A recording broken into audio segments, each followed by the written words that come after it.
Hi, it's me, Miranda.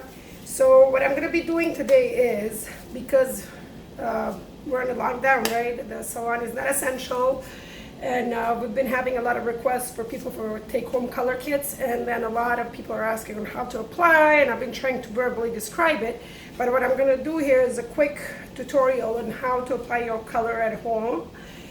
And also what I'm going to do is I'm going to do it on a mannequin head, because this is if you're doing it yourself, but then if you have a husband, daughter, or someone, a friend that wants to do it for you, you could do it, follow my directions on a mannequin head. But then that I will do it on a different video. So this is on how to do it on yourself, and then the other one's going to be different. So because I don't do base color on my hair, I just do highlights. Just for demo purposes in the tutorial, I'm using a conditioner. So this is a conditioner on the color, on the bowl and the brush. You guys, the ones that are getting the color, you have directions on how to mix it and what to do and how long to process. But I'm just going to show you the steps how to do it. Now, typically we start at the hairline and the sectioning. Now with the hairline, the only problem is that if your color grabs too dark and you like to stay lighter, I would leave the hairline for last, because that appears too dark after in the end, because that's where you started first and it's finer hair and grabs it faster. But just to make it easier on you, don't worry about it, just start over here and see how much growth I have. If you have a little growth, just half an inch, do just that half an inch. Now myself, I'm gonna do it, I'm gonna go, just make sure you saturate enough, especially on the hairline where you see the hair. So now I'm gonna take the comb, the tail comb, the tail of the brush is gonna be my sectioning. So then I'm sweeping more, and I'm just going to where the color ends, you know, where my natural color ends. I'm not gonna run color through where the highlights are, because it's light enough. We don't need to over process the hair. See, get another section.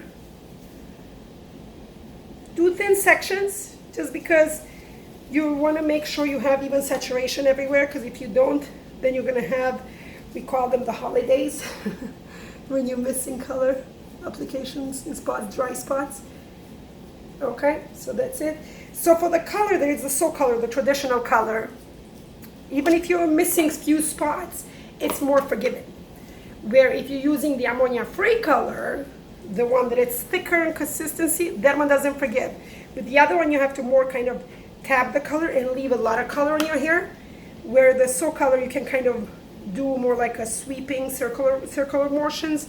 But for the ammonia-free one, you gotta load the brush and do kind of leave a lot of color, because it doesn't move.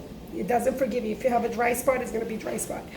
So this is how you're gonna do the top.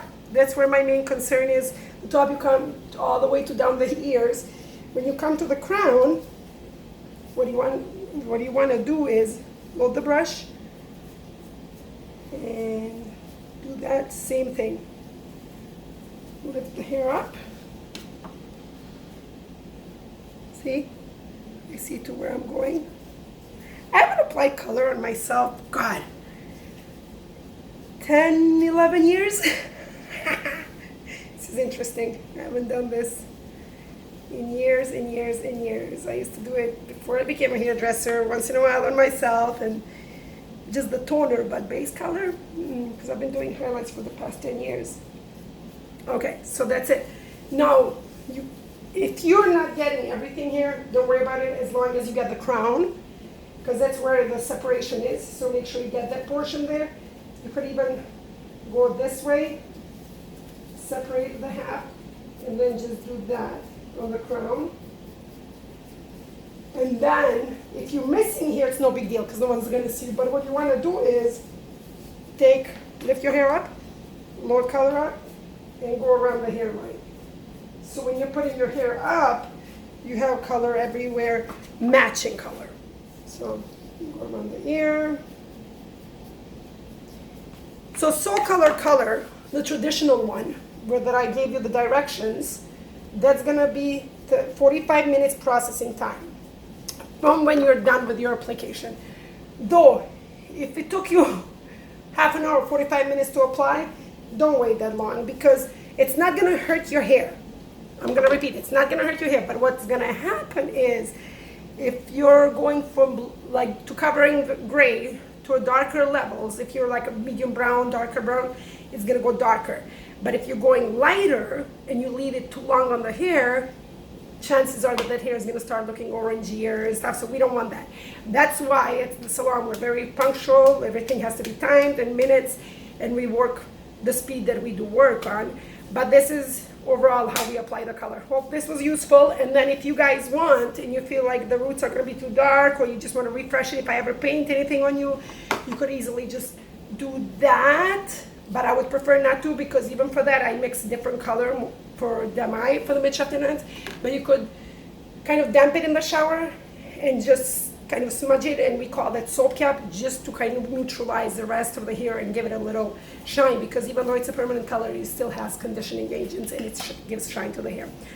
Hopefully this was useful. Next video is going to be on a mannequin head, so you can see if any of your family members or anyone else wants to apply the color on you. And I'm going to do So Color and Color Insider just so you can see the difference on the application. And I'm going to use real color because I'm using it on a mannequin head.